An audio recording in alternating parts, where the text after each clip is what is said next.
कि हरे मोरे राम हो घर श्याम,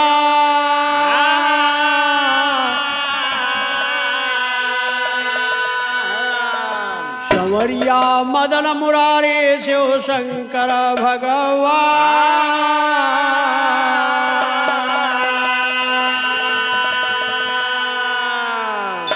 राजा इंद्र की सभा में भाए, देवता आपस में बतलाए, कौन बा दुनिया में सबसे बड़ा बलवान,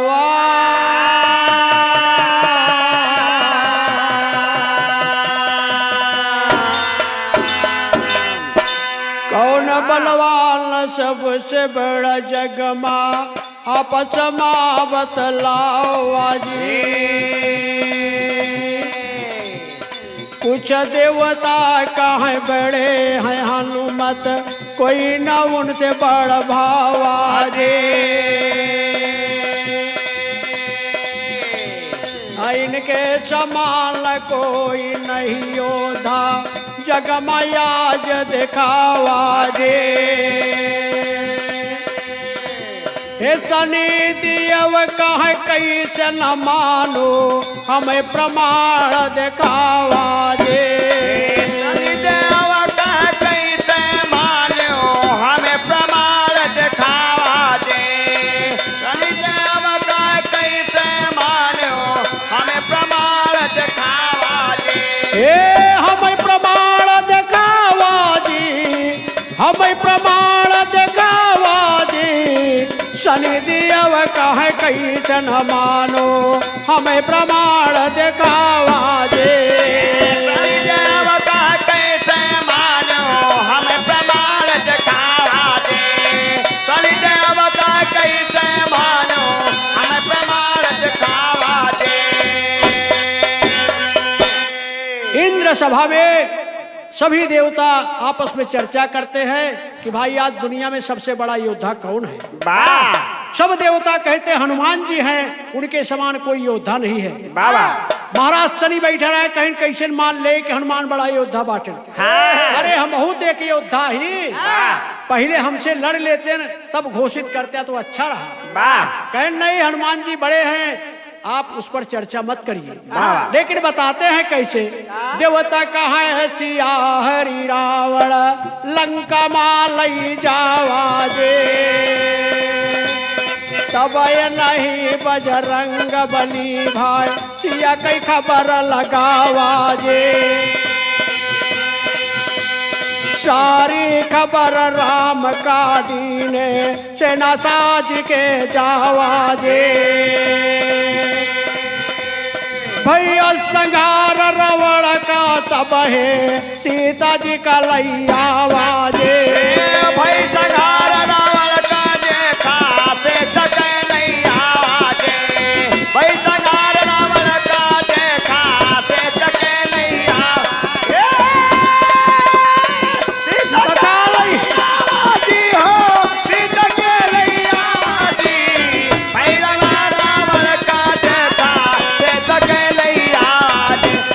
भाई संगार रावण का देखा, सीता के लैया वाजी। इनकी मदद से रामचंद्र जी लंका जीत के आवाजे।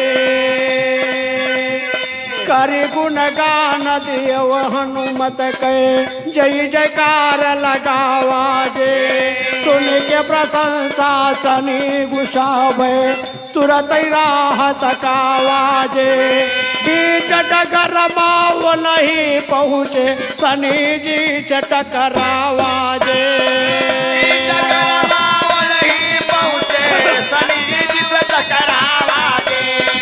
बीच डगर माव नहीं पहुँचे, शनि जी से टकरावा जे। शनि जी से टकरावा जी हो, शनि जी से टकरावा जी।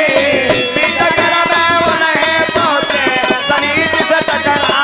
हाँ, बीच डगर माव नहीं पहुँचे, शनि जी से टकरावा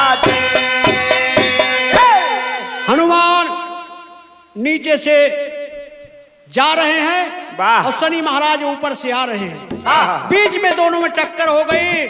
शनि महाराज झमरिया के गिर गए। सब देवता कहन देखा नंबर 1 का पहलवान गिर गया है। वाह। सब हंसने लगे। वाह। तब शनि महाराज को ज्यादा गुस्सा आ गया। बोले देखा था तनिक हम झमरिया का गए, सब जने हंसे लगे हमारे।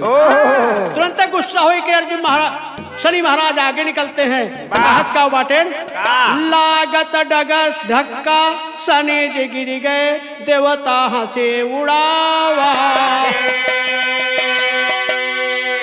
3 तोड़ बाय। देवता शनि के हंसी उड़ाए, शनि जी मन में गवर बढ़ाए। देख भाई हनुमत बाटन केतना बालवान वाला, देख भाई हनुमत बाटन केतना बालवान।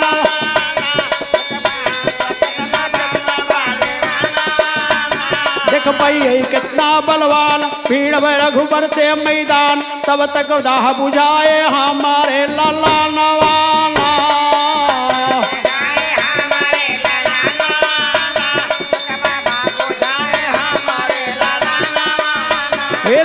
दाह बुझाए छाती कई लालान वाला, तब दाह बुझाए छाती कई लालान वाला।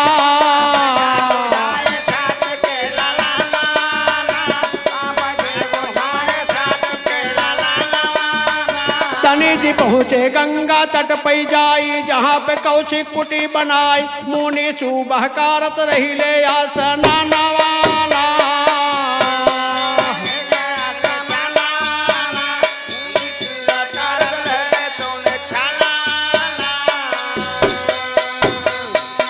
शनि महाराज जाई के गंगा तट पर पहुंचे न, जहाँ पे विश्वामित्र कुटी बनाए रहे। हाँ। अब विश्वामित्र सुबह सुबह उठ के दतुई मंजन कह के नहाए गए गंगा जी में। तो हुआ पे होता है का जब विश्वामित्र नहात रहा, वही समय विदर्भ के राजा चंद्रकेतु वहां घूमते हुए आए थे। लेकिन गाने में बता रहे हैं वहां पे विदर्भ राजा चंद्रकेतु आवा यहाँ नहावन है, तो तीरथ भरमन खातिर कहले वही पयान वाला। तीरथ भरमन खातिर कहले वही पयान वाला। तीरथ भरमन खातिर हा, तीरथ भरमन खातिर हो, तीरथ भरमन खातिर किए वही पयान वाला।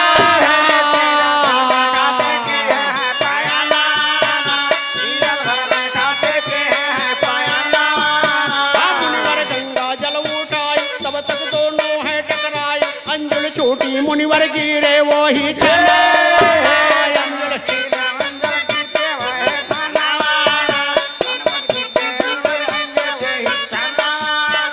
अंजुल छोटी मुनिवर गिर गए वो ही छानावाना। अंजुली छोटी मुनिवर गिर गए वो ही छानावाना।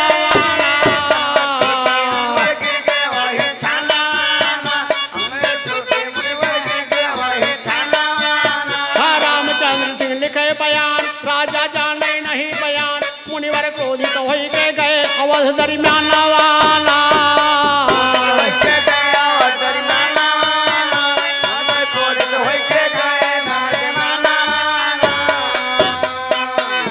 शनि महाराज आप माया फैलाए दे। राजा चंद्रकेत नहा रहे और विश्वामित्र नहाकर सूर्य देव को पानी दे रहे थे। उसी समय राजा चंद्रकेत के धक्के से विश्वामित्र गिर जाते। उनकी अंजलि में जो जल था वो गिर गया। अब विश्वामित्र सोच रहे हैं इस ससुरुआ पगलान है। अरे हमका साक्षात गिराई के का पता ही नहीं, संस्कृत बोल नहीं बा। तब कहत कैसे आप विश्वामित्र को गुस्सा बहुत आया। बोले दिन दहाड़े मेरा अपमान किया इसने। तुरंत विश्वामित्र वहां से रास्ता पकड़ते हैं। तो जात कहाँ बाटे न भैया दोहम बा। यही सोचते कौशिक मुनि चल दीढ़े तत्काल।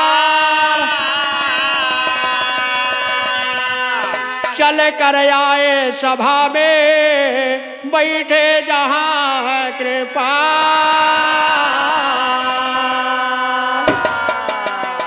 प्रभु रामचंद्र के दरबार में विश्वामित्र आते हैं। आज बहुत गुस्सा है, लेकिन कहते हैं गाने में मुनिवर का देखें मुनिवर का देखे हैं रघुबर जी नयनवाना, मुनिवर का देखे हैं राम जी नयनवाना।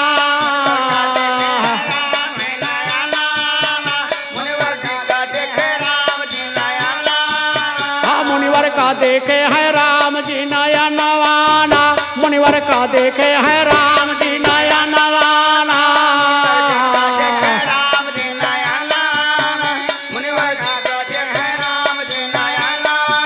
हाँ मुनिवर का देखे रघुराई दौड़े।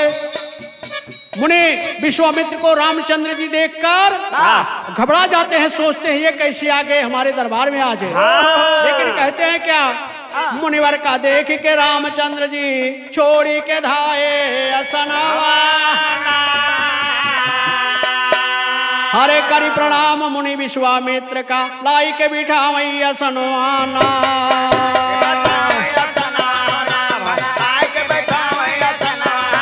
अरे लाई के बिठावई असनवा हो रामा, लाई के बिठावई असनवा।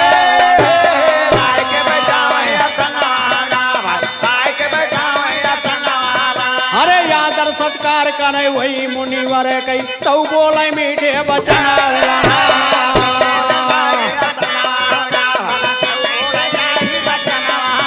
अरे तू बोले मीठे बचनवा हो रामा, वही बोले मीठे बचन।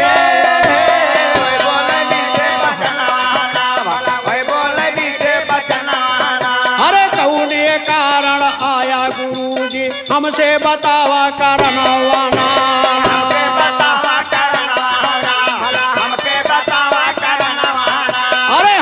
बतावा करनवा हो रामा, हमसे बतावा कर।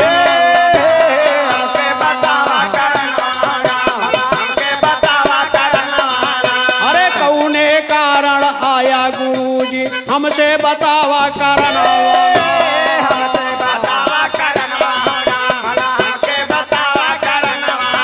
अरे ऐसी बचनिया सुनई जब मुनिवर, लवरी बाई उठती बदनवा।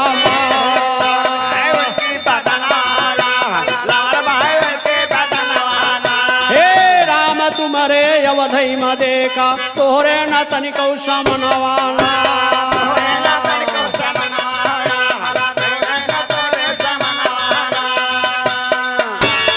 बोले राम, अरे तुम्हारे अयोध्या में तुम्हारे रहते हुए साधु संतों का सम्मान नहीं है।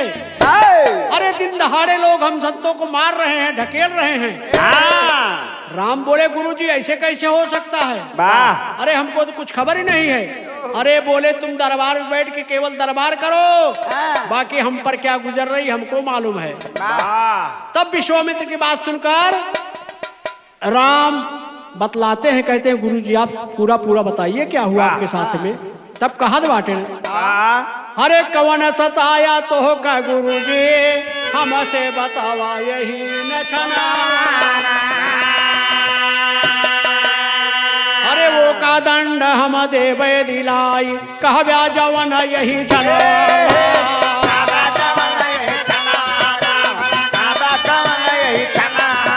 अरे कह ब्याजवन यही छनवा हो रामा, कह ब्याजवन यही छनवाना।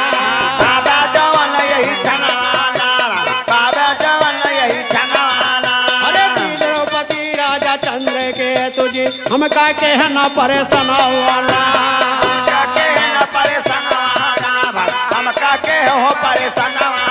अरे हम का कहना परेशानवा हो रामा, हम का कहना परेशान।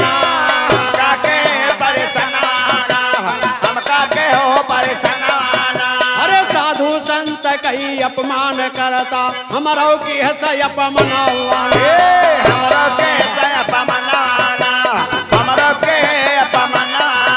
अरे हमारो के हस अपमनवा हो राम, हमारो के हस अपमनावा।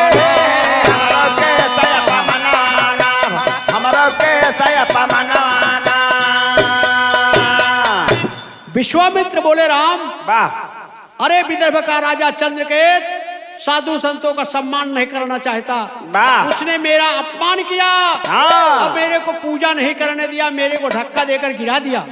बेइज्जती ले लेन। तब बता क्या रहा? अरे पूजा करे का वो हम का न दीना, वो पापी बेईमानवा। अरे सुबह नहावन करत समय हमका धक्का मारा है न दनवाना। धक्का मारा है न दनवाना, धक्का मारा है न दनवाना। अरे धक्का मारा है न दनवा हो रामा, धक्का दिया है न दनवाना। धक्का दिया है न दनवाना, धक्का दिया है न दनवाना। अरे वो ही घमंडी राजा के रघुबर लावा काट के कर दनवाना। काट कर दनवाना, लावा काट कर दनवाना। लावा काट के कर दनवा हो रामा, लावा काट के कर दनवाना। लावा काट कर दनवाना, लावा काट कर दनवाना। अरे कल शाम तलक हमका दिखावा, नारद की आए वही जनवाला। नारद जी आए वही जनवाना, नारद जी आए वही जनवाना। जौने दरबार में विश्वामित्र आप सफाई रखत रहे, कहा था वो कई गर्दन कल शाम तक हमारे सामने चाहिए। इसी बात चल रही थी, नारद महाराज तुरंत ही आई गए, नारायण नारायण कर। वाह तब कहत का है नारद कहीं ऐसा जिन्हें कर रघुबर, नाही होए बहुत अधर्मा। नारद बोले प्रभु ऐसा मत करिए, नहीं तो अन्याय होगा। लेकिन नारद बता रहे हैं, कहे राम हम दीन है बचनिया, राजा के कटे गर्दना। अरे हनुमत यो लक्ष्मण का तुरंत ही बोलावे, उनका दिए वही वो हुक्मवाना।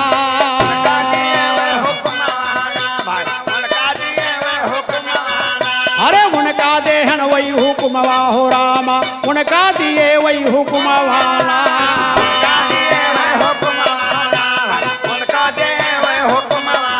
अरे चंद्र के तू कहीं शीश काट के लावा तू हमारे समनवाला। लावा तू हमारे समनवाला, लावा तू हमारे समनवाला। हाँ कल शाम तक शीश काटी के लावा, यादव जी लिखते बयनवाला। यादव जी लिखते बयनवाला, यादव जी लिखते बयनवाला। अरे यादव जी लिखते बयनवा हो रामा, यादव जी लिखते बयनवा। यादव जी लिखते बयनवाला, यादव जी लिखते बयनवाला। राम ने हनुमान जी और लक्ष्मण का आदेश दिया कि जाके राजा चंद्रकेत का शीश कल शाम तक काट के लाओ। अब दोनों योद्धा अयोध्या से निकलते हैं, लेकिन अपने गाना का लाइन भाई कैसे बदलत यह है। अरे जय चढ़ सावन भादव के बदरवा जियरा मारेला। अरे जय चढ़ सावन भादव कई बदरवा जियरा मारेला, वही चढ़ तोहरी अखिया कई कजरवा जियरा मारेला। वैसे तोहरी अखिया के कजरवा जियरा मारेला, वैसे तोहरी अखिया के कजरवा जियरा, कजरवा जियरा मारेला, कजरवा जियरा मारेला। वैसे तोहरी अखिया के कजरवा जियरा मारेला, वैसे तोहरी अखिया के कजरवा जियरा मारेला। प्रभु की बात मानकर दोनों योद्धा आशीर्वाद लेकर चलते हैं राजा को ढूंढने। लेकिन कहत का वहां, अरे बतिया सुन के तीनों बालवनवा सोचै मनवा में, बालवनवा सोचै मनवा में, ये प्रस्थान प्रभु का छुई चरणवा सोचै मनवा में।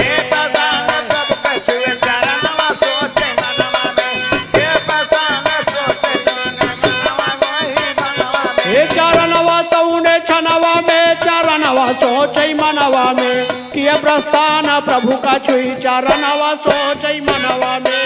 ये प्रस्थान प्रभु का छुई चरणवा सोचै मनवा में, ये प्रस्थान प्रभु का छुई चरणवा सोचै मनवा में।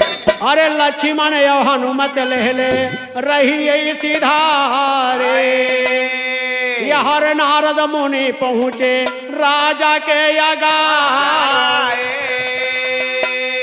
यार नारद जी राजा चंद्रकेत के पास जाके पहुंचते हैं। वाह। यार ये दोनों जन आगे रास्ता पकड़ लिए हैं ढूंढने के लिए। हाँ। लेकिन जाके चंद्रकेत के पास पहुंचते हैं तो पूछते हैं क्या? वाह। अरे पूछे चंद्रकेतु से बचनवा सोचे मनवा में, अरे कहवा खातिर कहला तू पयनवा सोचे मनवा में।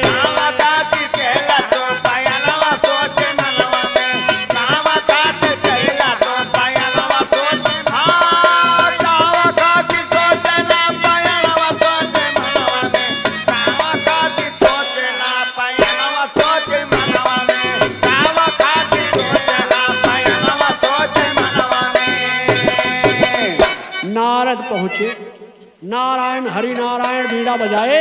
वाह। मुनि तुरंत जब वहां पहुंचे राजा जी देखकर इनके पास आए। वाह। मुनि का आशीर्वाद लेते हैं, कहते हैं कि राजा कहाँ जा रहे हो? वाह। तुम्हारी तैयारी कहाँ की है? राजा चंद्रकेत बड़े नम्र भाव से नारद जी से बतलाते हैं। कहत कैसे यहाँ कहा चंद्रकेत मुनिवर माना मोर कहानवा, अरे तीरथ भरन वन करई जाबे सुना यही चावा।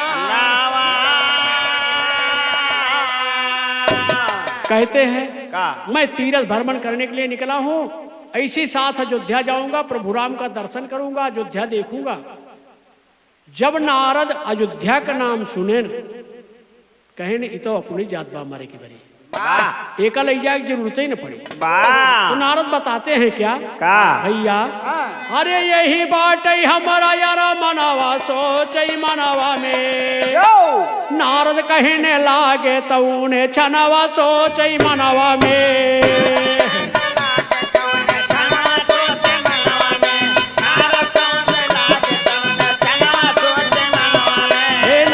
कहने लागे तो उन्हें छनवा सोचई मनवा में। नारद कहने लागे तो उन्हें छनवा सोचे मनवा में। नारद कहने लागे सोचे लागे तो उन्हें छनवा में। छोड़ा सब विचार राजा माना मोर कहाना, अरे सिरपई काल नाचत बाटे भागलई परार।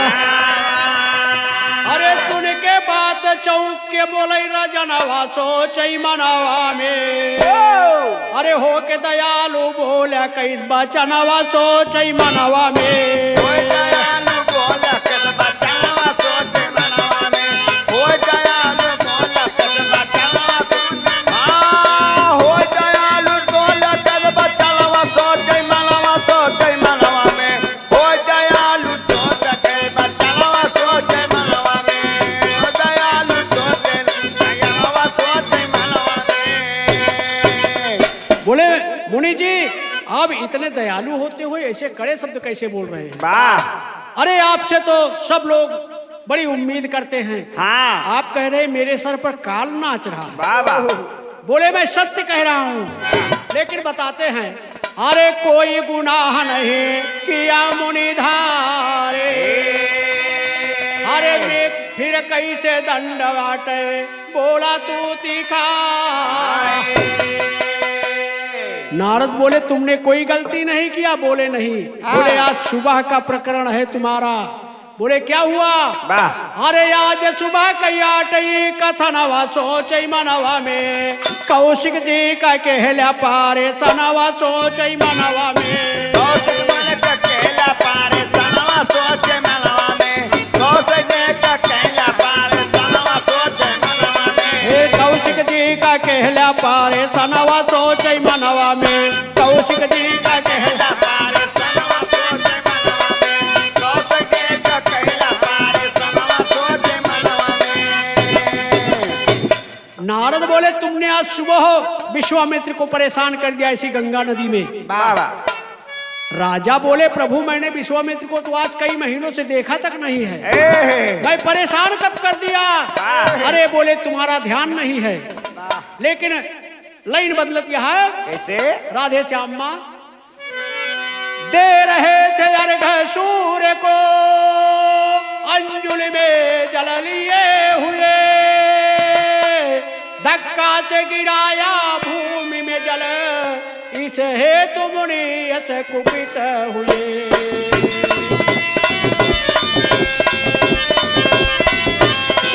इस दोष का बदला के ही तबे तेरे मस्तक के लिए कहा, कल शाम तलक तेरा मस्तक इस धड़ से अलग हो जाएगा।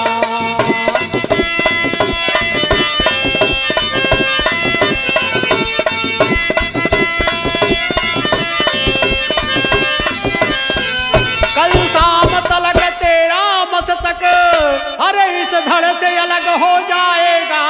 यदि राम आश्रम के जाएगा तो प्राण नहीं बच पाएगा।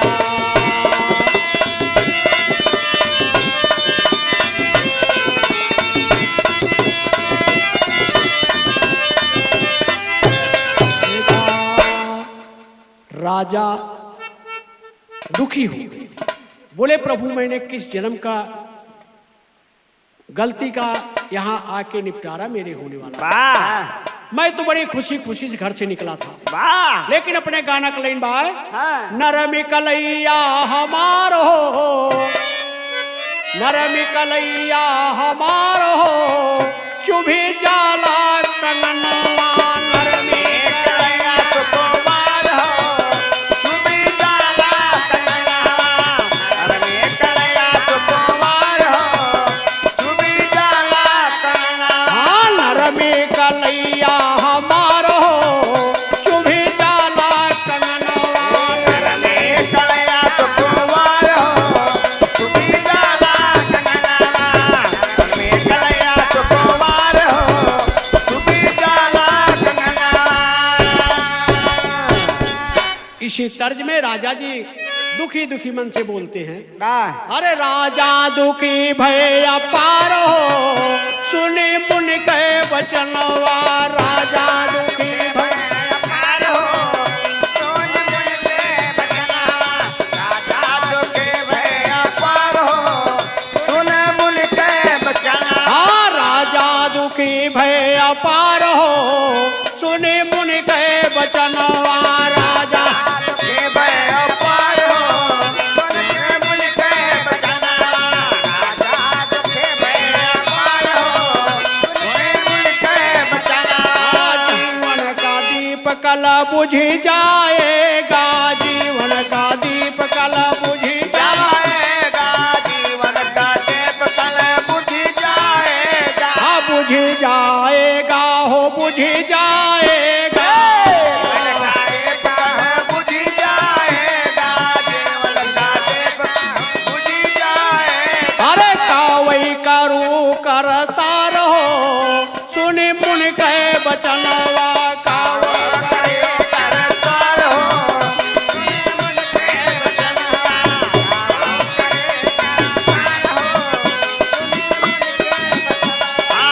मुनि के बचनिया हो मुनि के बचनिया। मुनि के बचनिया हो के बचनिया। जय जी से अनार हो सुने मुनि के बचनिया। जय जी से अनार हो सुने मुनि के बचनिया। राजा बोले मेरी जिंदगी शेष आ गई, अब मेरा कौन बचाएगा। यही सोचते नारद जी के सामने खड़े हैं, लेकिन तब तक कहते हैं क्या क्या राजा की बात सुनी नारद जी बोले। राजा की बात नारद जी बोले। हाँ नारद जी बोले हो नारद जी बोले। राजा की बात नारद जी बोले। राजा की बात नारद जी बोले। अरे रोता तू क्यों है बेकार हो सुने मुनि के वचनवा। रोता तू बेकार हो सुने मुनि के वचनवा। रोता बेकार हो सुने मुनि के वचनवा। बोले तू काहे को रो रहा है। अरे कायरों की तरह रो मत, मरना तो है ही लेकिन कुछ करके मर। तो बोले क्या करूं। कहते हैं अरे कायर की तरह तू क्यों रोता राजा। कायर की तरह क्यों रोता राजा। कायर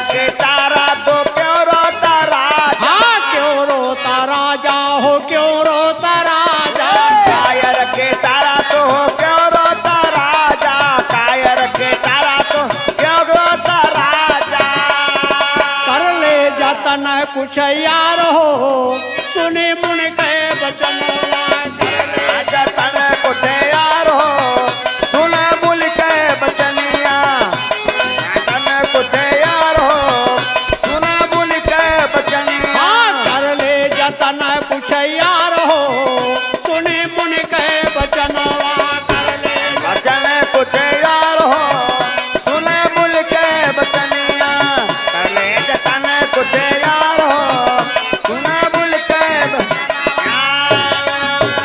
अरे क्षत्रिय हो राजा तुम युद्ध संभारो क्षत्रिय हो राजा तो युद्ध समारो क्षत्रिय हो राजा तुम युद्ध समारो हाँ युद्ध संभारो हाँ युद्ध संभारो राजा तो युद्ध समारो राजा तो युद्ध समारो हाँ न्यायवान बनो यही ठार हो सुने मुन के बचनवा न्यायवान सुनी राजा बचनिया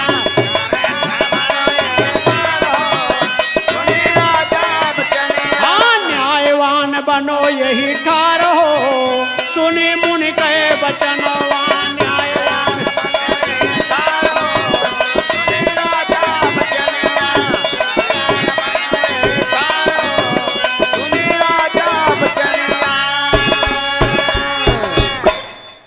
नारद बोले तुम राजा हो हाँ और क्षत्रिय हो वाह। अरे तुम लड़ने की तैयारी करो डरो मत अन्याय तुम्हारे पर हो रहा है अन्याय के खिलाफ तुमको खड़ा होना है वाह लेकिन कहते हैं अरे अन्याय से लड़ो चल के रजनवा अन्याय से लड़ो चल के राजना न्याय से हो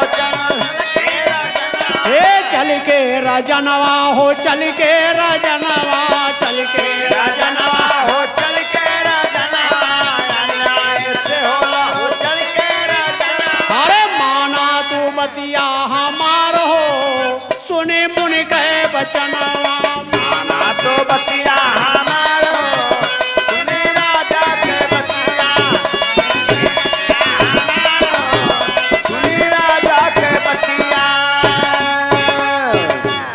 कहा तहा तुम चलो लड़ने के लिए घबराओ मत मैं तुम्हारे साथ हूँ हाँ। लेकिन अपने गानक लाइन छपरा वालन के यहाँ है कहत कैसे यहाँ तर्जमा लागल बाया चढ़ावा प्यारी घेरी बाबदरिया कारे नानी नानी बुधिया बरसे सो चली गुजरिया बिजुली चाम कई चारी वरिया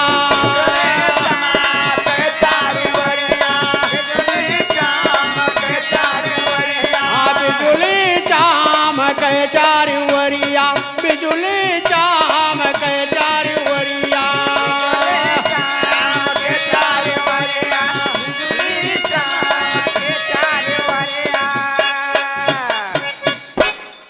यही धुन में अपना गाना है राजा चंद्रकेत प्रभु राम से लड़ाई के लिए तैयार हो रहे हैं वाह वाह लेकिन कहत कैसे यहाँ वाह भाई वाह कुछ बचन है कई जतन लगावा शायद जन्म सुफल हो जा राजा कहीं प्रतिज्ञा रहना राम यही छनवा करी है मेरा वही बधनवा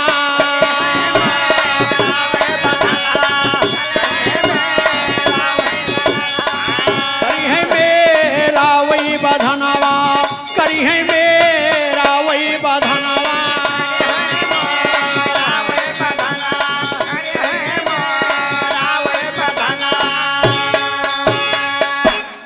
बोले मेरा मरना तो पक्का है कहे कैसे वाह तब बताते हैं क्या अरे जिनके हनुमान यश पायक कैसे न बचन होए मुनिना अरे नारद कहीं जिसको समझ रहा अरे उन्हें कही तू ललनवा वो नहीं सायक बालवनवा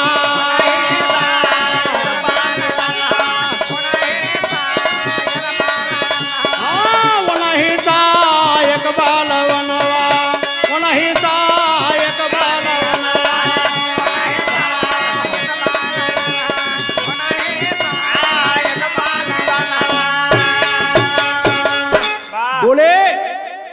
तुम जिसको नायक समझ रहा है वही तुम्हारे भी नायक हैं।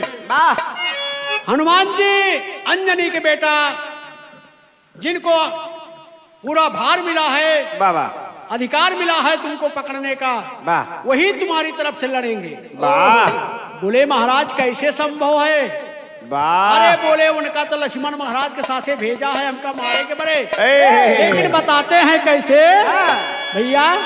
ना समझ रहा अंजनी कही ललनवा, बोले वही अंजनी का लड़का तुमको बचाएगा। अरे बध का भार सहु पे रघुराई, हनुमत लक्ष्मण आवत भाई। अरे जल्दी से लई के भागा, अपन तू परनवा बतिया माना है रजनवा।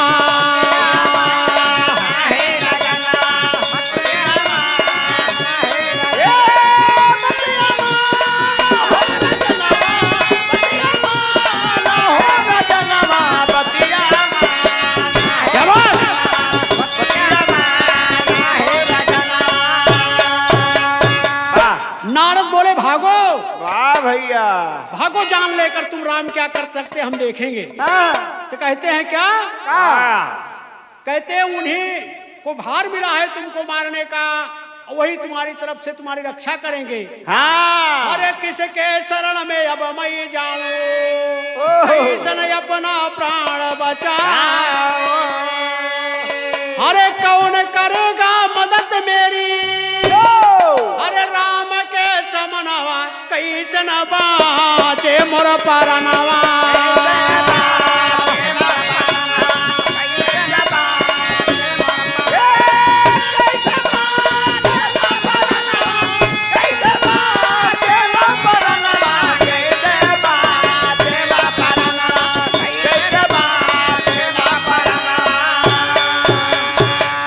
बोले मैं किसके पास जाऊं, कौन मेरी तरफ से लड़ाई लड़ेगा, मेरी जान कैसे बचेगी।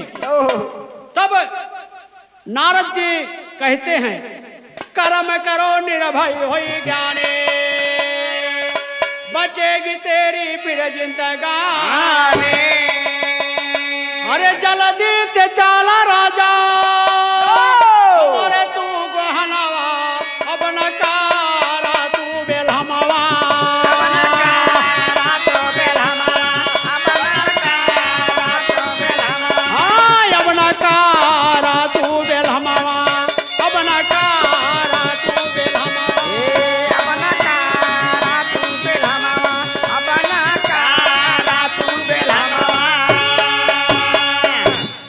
अपने गाना के थोड़ा तर्ज बदलता है।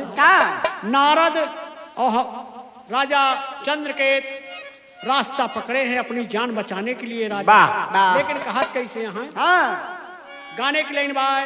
अरे जनवा कई सन बची है ना, हे जनवा कई सन बची है ना, नारद सोच अपने मनवा जनवा कई सन बची है ना।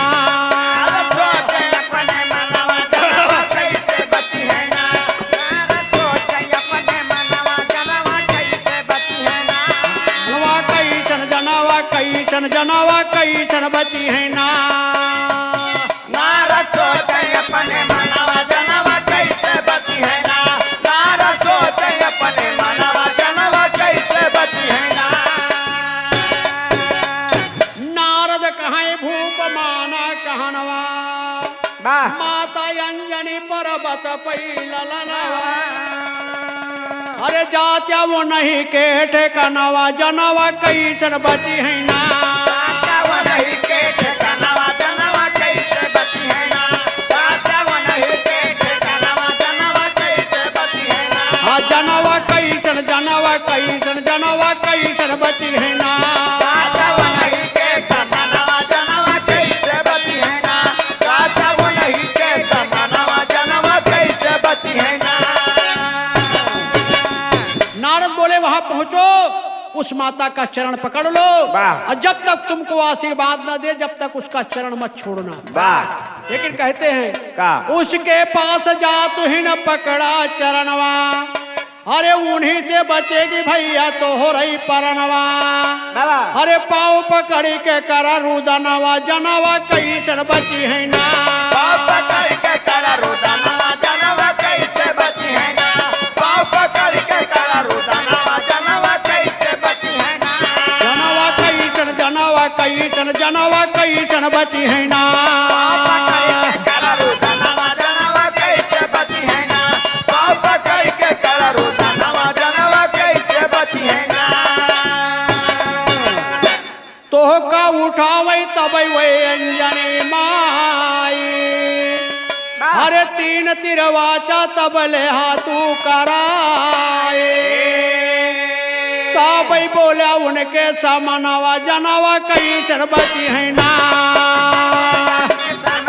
जनवा कैसे बची है ना।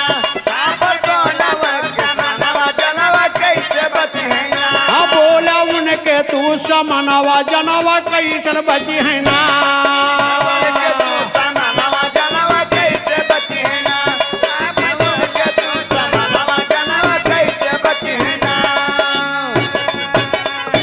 बोले उनका पैर पकड़ लेना और जब तक तुमको तीन तिरवाचा के बाद आशीर्वाद ना दे तब तक चरण मत छोड़ना।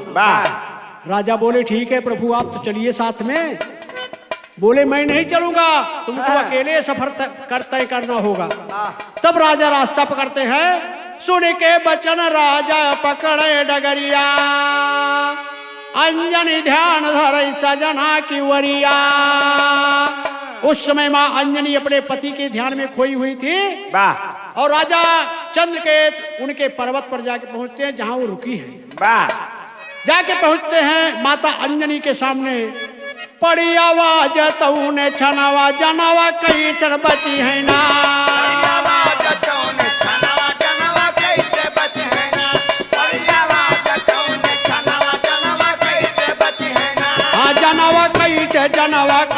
जनवा कैसन बची है ना।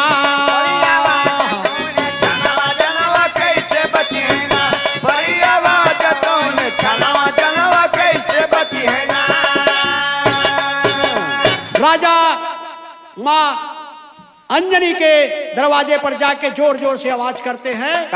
माँ अंजनी का ध्यान पति की तरफ से हटके इनके तरफ लगता है। तब माँ देखती है क्या पति से ध्यान हटा के माई रही है ध्यान हटाए।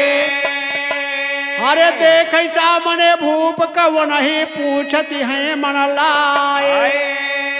राजा गिर गए तब चरणवा जनवा कैसन बची है ना।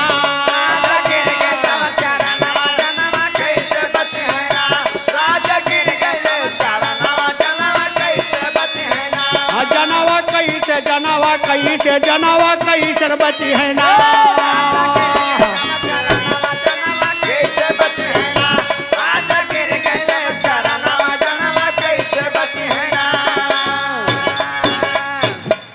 माँ के चरण में राजा चंद्रकेत पढ़ के पैर जोर से पकड़ लेते हैं।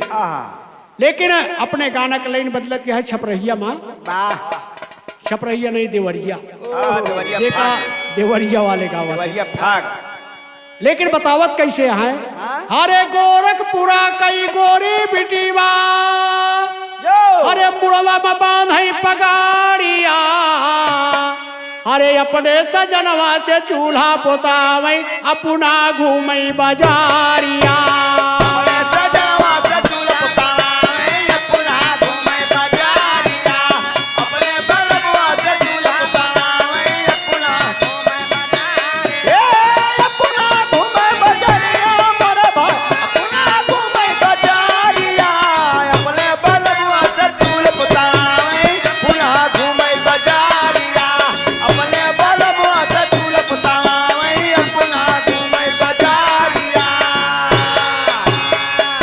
इसी धुन में है।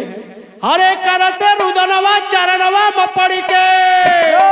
हरे माता अंजनी उठाई है। हरे काहे का लाल न करे तू रुदनवा कारण दिया बतलाई हो।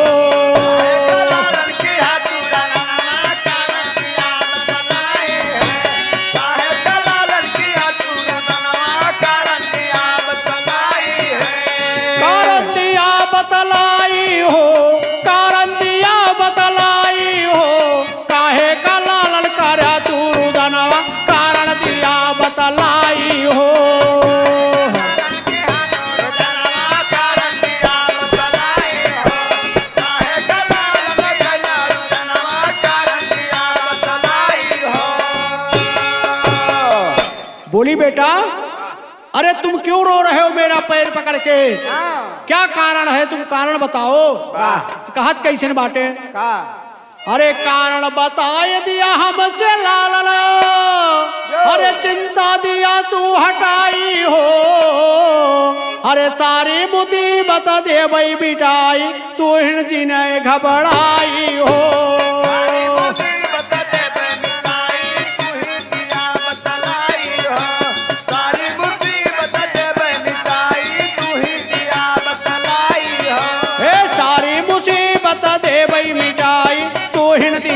बतलाई हो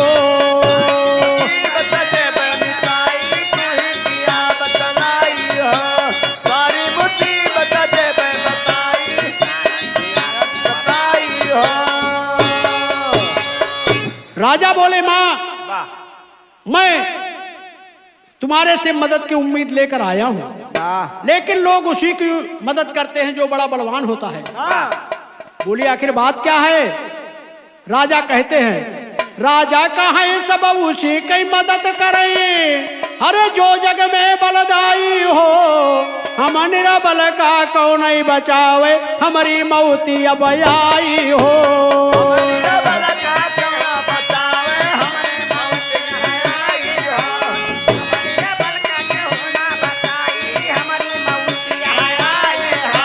हमारी मौती आई हो, हमारी मौती अब आई हो, हम निरबल का कौन बचावे, हमारी मौती अब आई हो। निरबल का कौन बचावे, हमारी मौत आई हो, हम निरबल का कौन बचावे, हमारी मौत आई हो। बोले माँ मैं तो बहुत कमजोर हूँ, मेरी मदद कौन करेगा? अरे सब बड़े लोगों की मदद करते हैं, केवल कहते हैं, लेकिन तब क्या होता है? अंजनी कहाई हम करबई मददिया, अरे बोला हमसे बलदाई हो, अरे तीन तिरवा चकराई के राजा माता से बतलाई हो।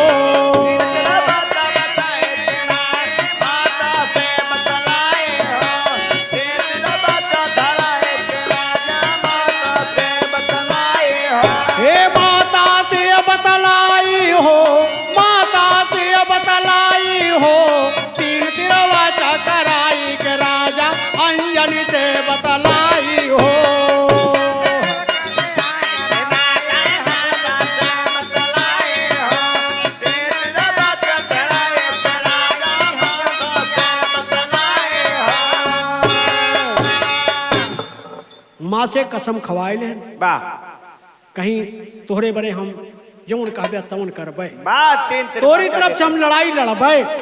तब हनुमान जी क्या बोलते हैं भैया? हनुमान जी नहीं राजा चंद्रकेत कहते हैं अरे बचन सुरत अंजनी थर रानी, अरे बोलत पैर लड़खड़ाई हो, अरे राजा कहे हम जानत रहे मैया बाटई मौत न गचाई हो।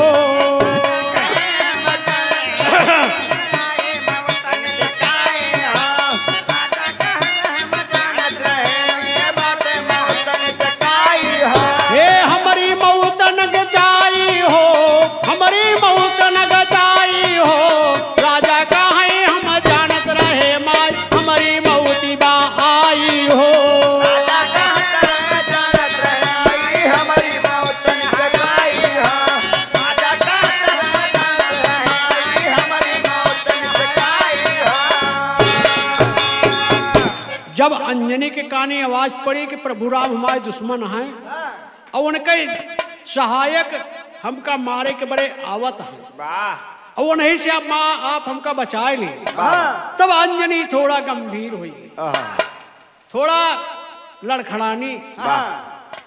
तब हनुमान जी का नाम लेकर माँ कहती है मैं तुम्हारी रक्षा करूंगी, लेकिन अपने गाना का लाइन बा भोजपुरी लाइन यहाँ है।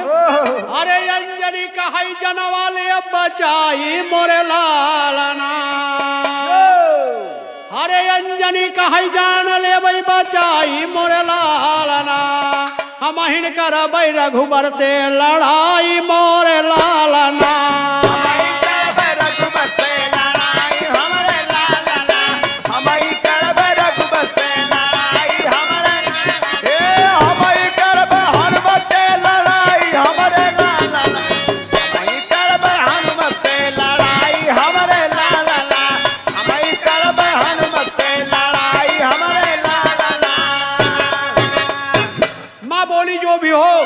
मैं वादा कर चुकी हूँ तुम्हारे तरफ से लड़ूंगी। वाह लेकिन कहती है क्या, अरे करके वादा माता उनका बैठाई भवान, अरे हरि हनुमान आवे लक्ष्मण के गुहान। यहर माँ राजा चंद्रकेतु को अपने घर के अंदर बैठा लेती है वाह और उसी समय हनुमान जी लक्ष्मण के साथ माँ के दर्शन को आ रहे हैं। ओहो अरे हनुमत कहाँ माता से मिल ले जाई ललना। हनुमान जी लक्ष्मण से बोले, भाई तुम यहीं रुको, मैं जाके माँ से मिल के आता हूँ। वाह वो पर्वत पर बैठी हुई है। तो कहते हैं क्या, अरे हनुमत कहाँ माता से मिल जाई मोरे लालना। अरे तब तक रुका यही बालदाई मोरे लालना।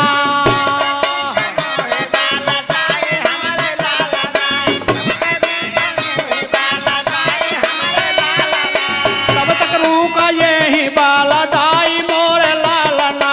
तब तक रुका यही बालदाई मोरे लालना।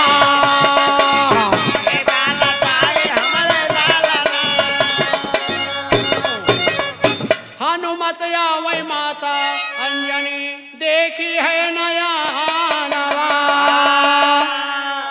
अरे पूछे आगे बढ़ी के माता हनुमत से बचा। अरे कावल के आया जा बताई मोरे लालना। अंजनी बोलती, बेटा क्या लेकर आया मेरे लिए। अरे मेरे को तो आज जो तू लाया होगा, लेकिन कहत कैसे है, अरे कावल के आया बलदाई मोरे लालना। हनुमत का है मालूम नाही माई मोरे लालना।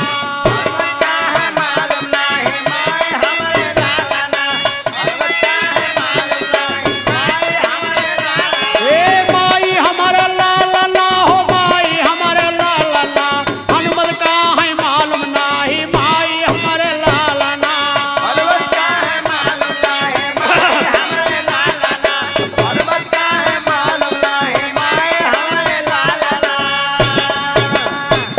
हनुमान जी बोले, माँ क्या तुम क्या चाहती हो और मैं क्या लाया हूं मुझे मालूम नहीं है।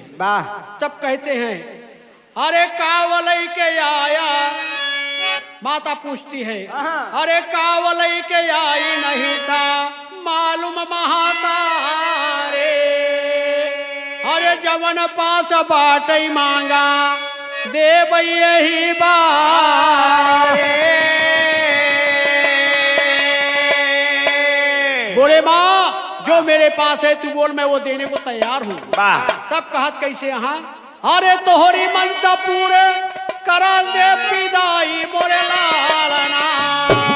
बोले, माँ तेरी इच्छा पूरा करके मैं यहाँ से चला जाऊंगा। अरे तोहरी मनसा पूर्ण कर ले विदाई मोरे लालना। माता का है सोना मान लाई मोरे लालना।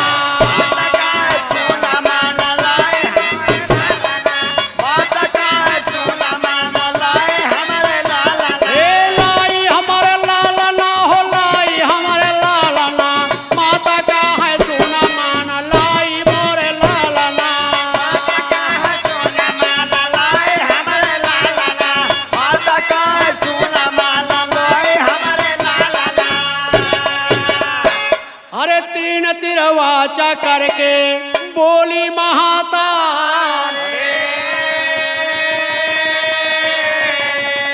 अरे चंद्र केतु की इच्छा, चंद्र केतु की रक्षा करा मांग हमारे। अरे जे का बध कर आया तू सीधाई मोरे लालना।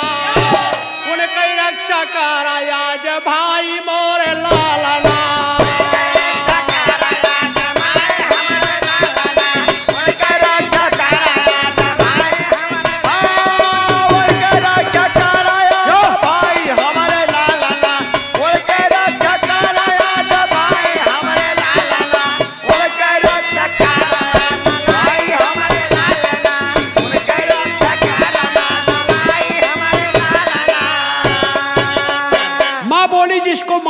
आए हो उसी राजा चंद्रकेतु की रक्षा करो तुम, ये हमारी मांग है तुमसे।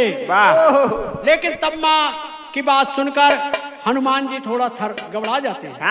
कहीं मेरे दूधे कसम आए तो का बतावत कैसे यहाँ धुन अपने गाना कबाए। बाबा अरे मोरे सजनवा आए ना, हे मोरे सजनवा आए ना, सखिया माना मोर कहनवा, मोर सजनवा आए ना।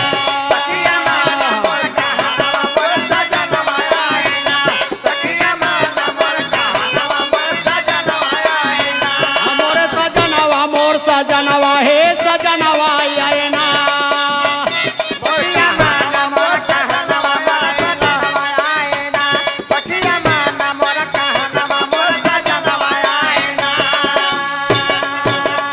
लेकिन माँ कहती है अरे वही समनवा बोलना, वही समनवा बोलना, सुन के माता कही बचनवा, वही समनवा बोलना।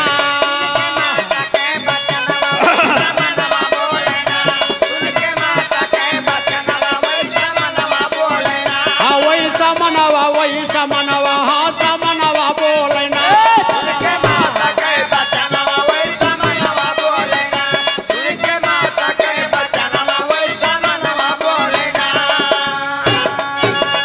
अरे कैसन रक्षा करब भूप कई बोला मोरी महता,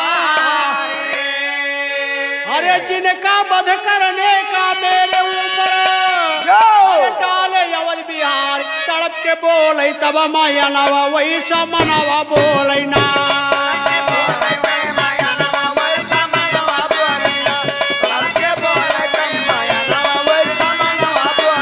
हाँ तड़प के बोले तब माया नवा, वही समनवा बोलना।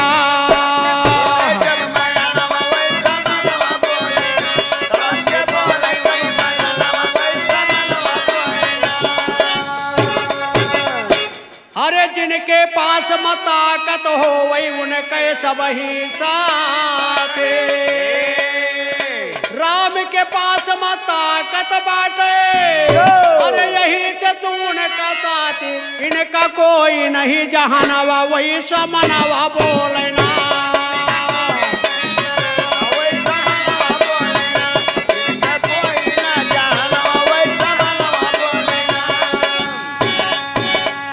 अंजनी बोली बेटा अरे तू राम का साथ देना चाहता है क्योंकि उनके पास ताकत है, और तू मैं इस गरीब राजा का साथ दूंगा जिसके साथ कोई नहीं है।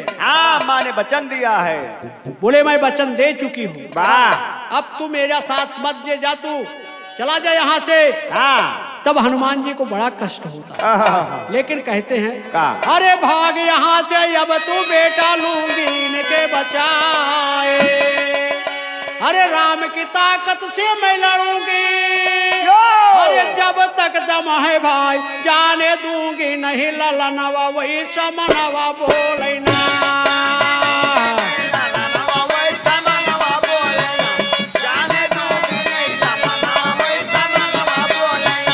वही समनवा वही समनवा बोलना।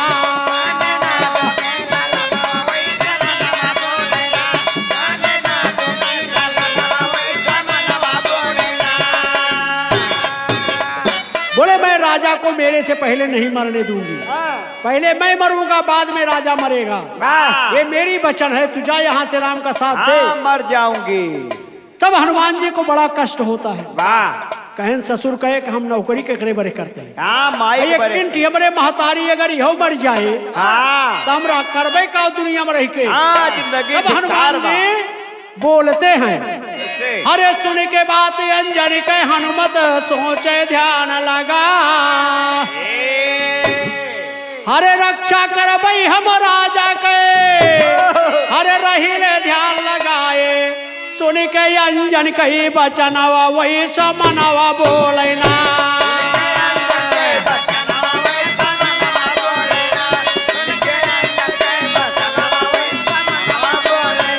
वही समनवा वही समनवा हाँ समनवा बोलना।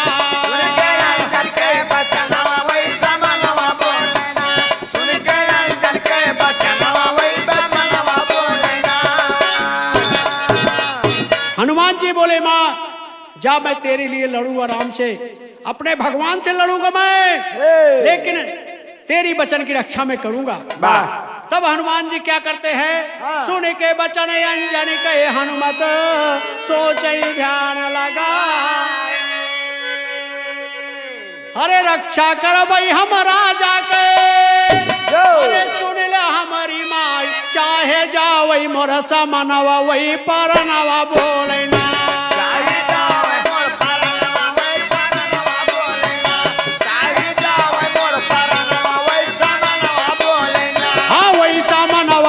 समनवा हाँ समनवा बोलना, चाहे जावे मोर परनवा वही समनवा बोलना, चाहे जावे मोर परनवा वही समनवा बोलना। हनुमान जी बोले माँ अब मैं मरूंगा राजा से पहले, तेरे वचन नहीं कटेगा।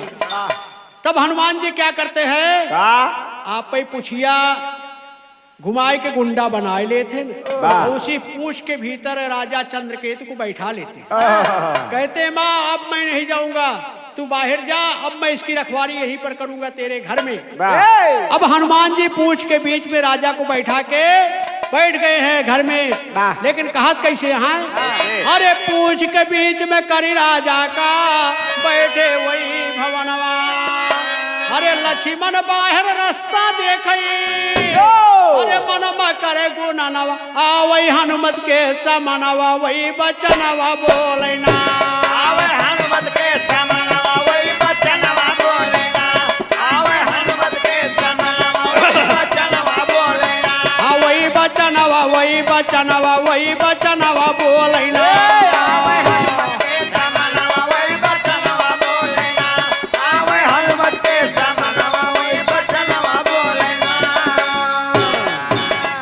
बनारसी थो लक्ष्मण महाराज जहां खड़ा कई कारण हुआ सियावत तहां भी इनका हेरे घरे में आय के पहुंचे न, जहां खड़ा लक्ष्मण का हनुमान जी जंगल में खड़ा करके आए थे।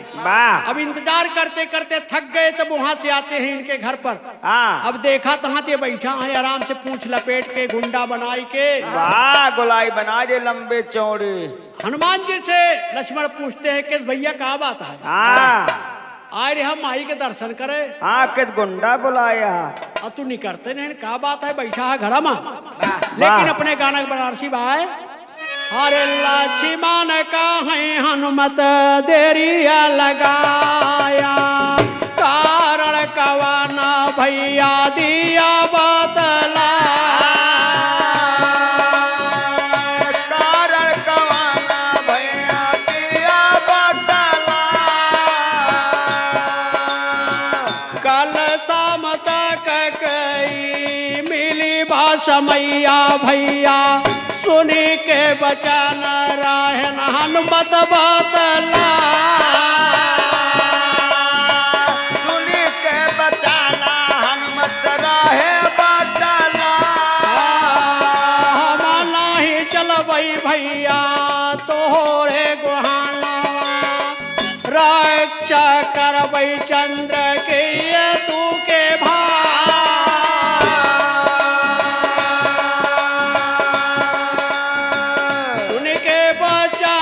भैया लखन गुस्साए, कहीं यज्ञ नाही बाटली तोहरा जा,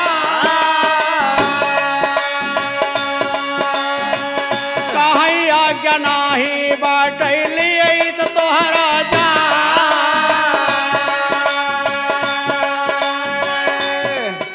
लक्ष्मण हनुमान जी जवाब देते हैं कि मैं तुम्हारे साथ नहीं चलूंगा, मैं अब राजा चंद्रकेतु की रक्षा करूंगा। हनुमान को बड़ा गुस्सा आया, लेकिन बोले क्या करूं, भैया का आर्डर नहीं है, नहीं तो मैं तुम्हारी जान लेता, बाद में इसको मारता। लेकिन कहा था सुना तो बचाना लक्ष्मणा बहु गुस्साए भैया, कहीं आज्ञा नाही देहन मैं श्री राम, कहीं आज्ञा नाही देहन मैं श्री राम।